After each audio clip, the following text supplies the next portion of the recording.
Hey guys, so this is a little different for my channel, but I thought I would give you guys a bit of a mommy book review, a chick lit book review, if you will. You see a lot of my homeschooling books or self-help type of books that I like to read in my homeschooling favorites or just mentioned along with homeschooling on my channel.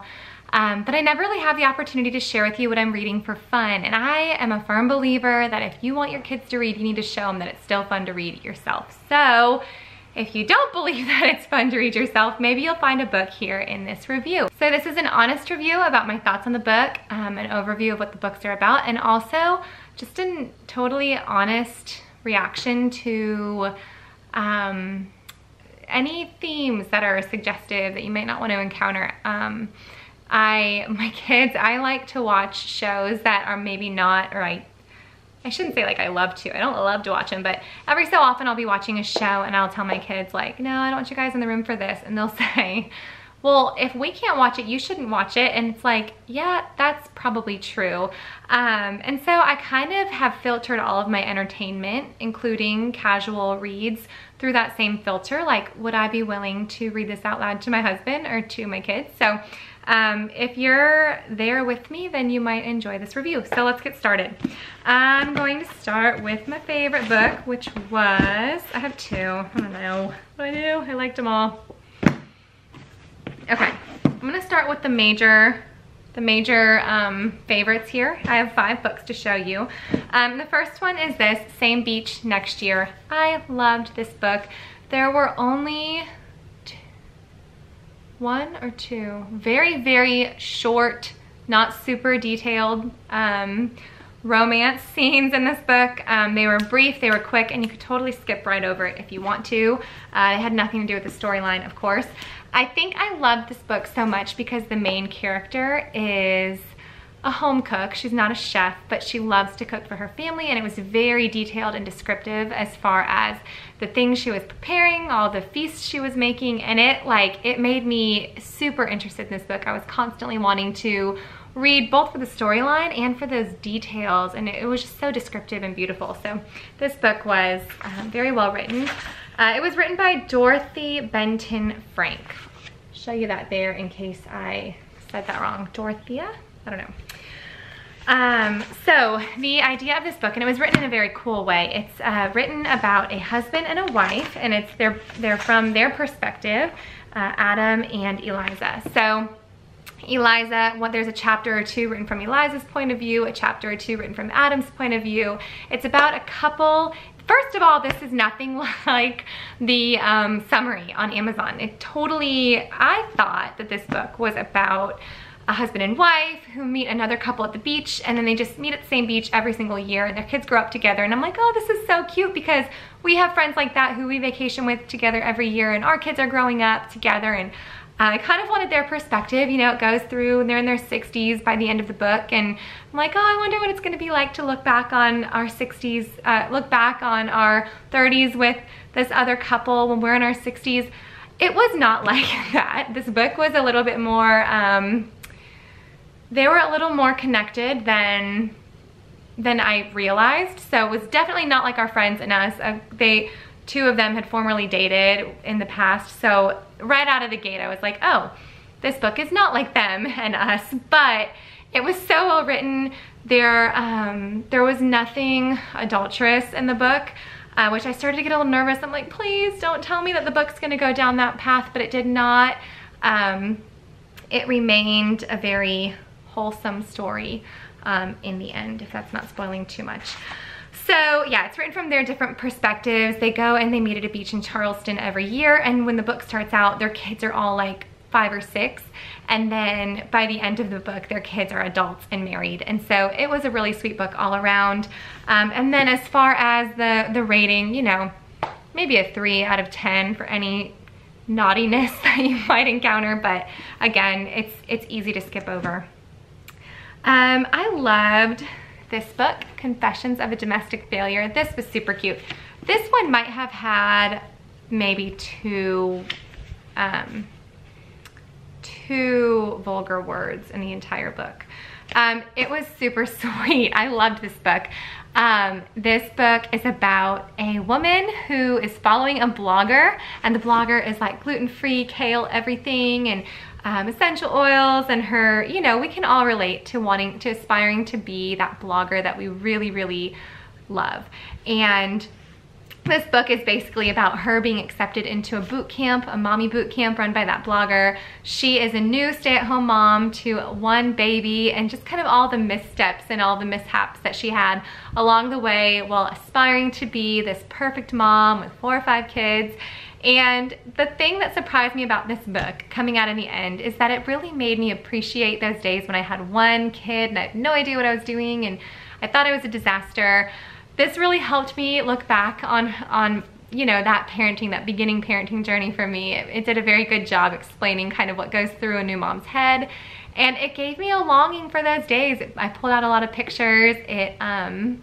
It was just humorous to look back on. It's almost like I see now how far I've come, but also like I don't want to be that far away from that fresh new mom who just loves her babies so much that it doesn't matter if everything turns out perfectly. So this was a really, really sweet book. It would also be a really fun book to give to somebody who is a new mom, or who's new to staying at home, kind of like a "you're not alone, girl, we all feel that way" kind of a book. So this was really cute. It was an unexpected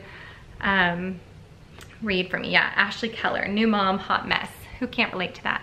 So the next book, One True Loves, I was surprised by this book too. It's a little longer than I realized when I got it, and so I was kind of like, ooh, can I be into a love story for this long? But I was, and I was sobbing by the end, totally crying multiple times throughout the book. This book is about a woman who gets married, and by their first anniversary, her husband disappears.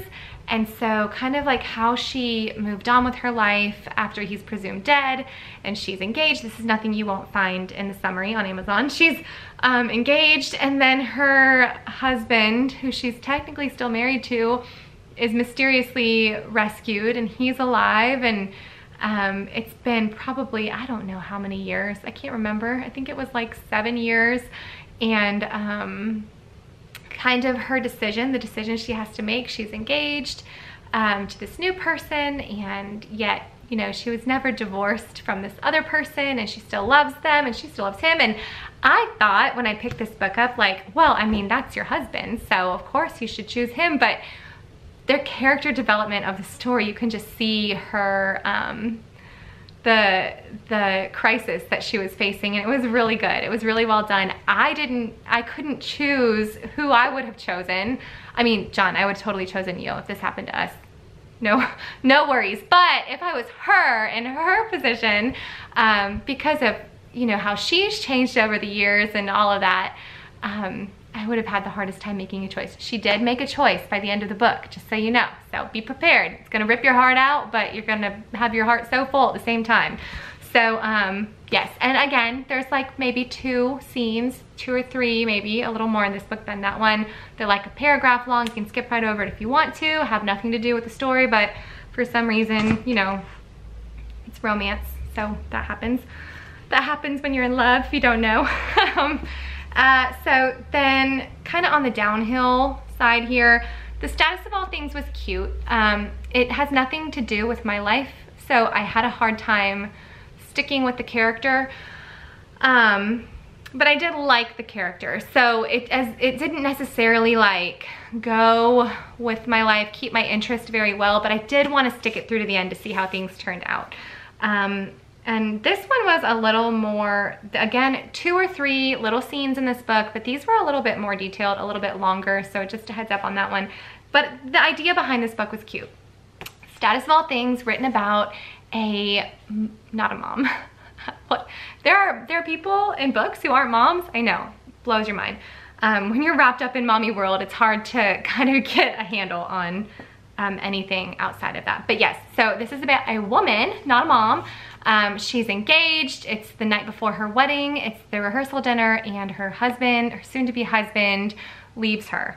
And she's realizes that if she writes something on Facebook, on her Facebook status, she's able to make them come true. But again, you know, they'll come true, but is it really the right decision for you? So it just kind of goes through her trying to write her own future, but yet her world is still falling apart. And, you know, is this decision always the right decision for you? And so forth and so on. It was really well done. I wasn't too impressed with the ending. I wanted it to end differently. But again, it was a light read. It was like 3 days, start to finish, because the writing wasn't as beautiful or descriptive as the other books. This is more of like, I don't know what I was thinking when I picked it up. If you're like a college age girl, this is like a great book for you. Not because you can't read things in depth, but because it's a light read, and because you can, like, I could just pick it up when I was sitting in the car when my husband was driving, read it for like 5 minutes, put it down. I didn't feel like I needed to know what happened next. So if you're a busy young girl, you might really love this book.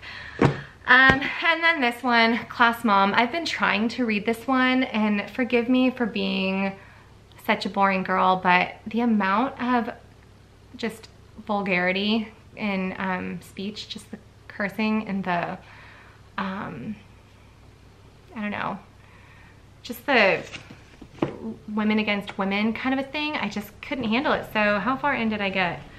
I got through chapter 6. I didn't get very far before I decided to give it up on this one. You can't even see how far. Yeah, there we go. The idea behind it is so good. I just wish it didn't have so much junk in it. It's a funny idea. I just don't think I'll be able to finish it for that reason.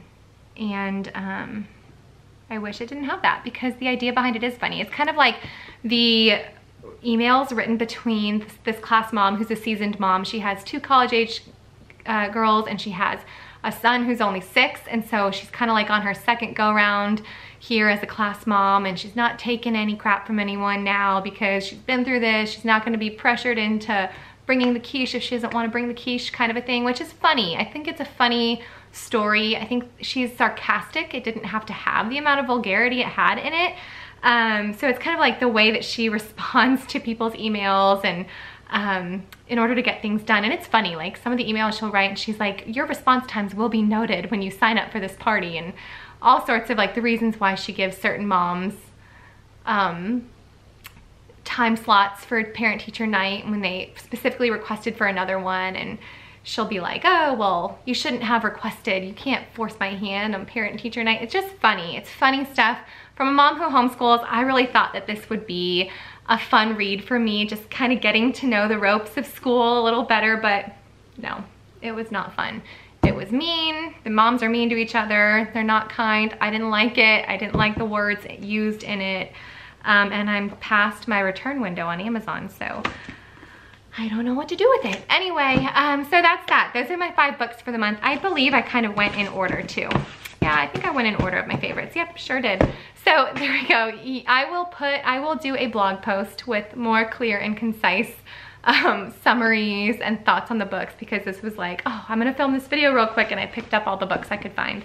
If you guys are interested in more videos like this, I mean, I don't read like 5 books every month, but if you want to see me do some more book reviews, give me a thumbs up. I'm going to have Bella do a book review for her age range reading level here soon, so I think that you guys will be really interested in that if you have girls between ages of like 7 and 12. So make sure you come back for that. If you want more videos like this, give this a thumbs up and hit subscribe, and I will see you guys soon. There will be a blog post, by the way. This is really scatterbrained, in the description below. Did I say that? I did. I said that. How annoying is that? I just said that 2 seconds ago. See you guys soon. Bye.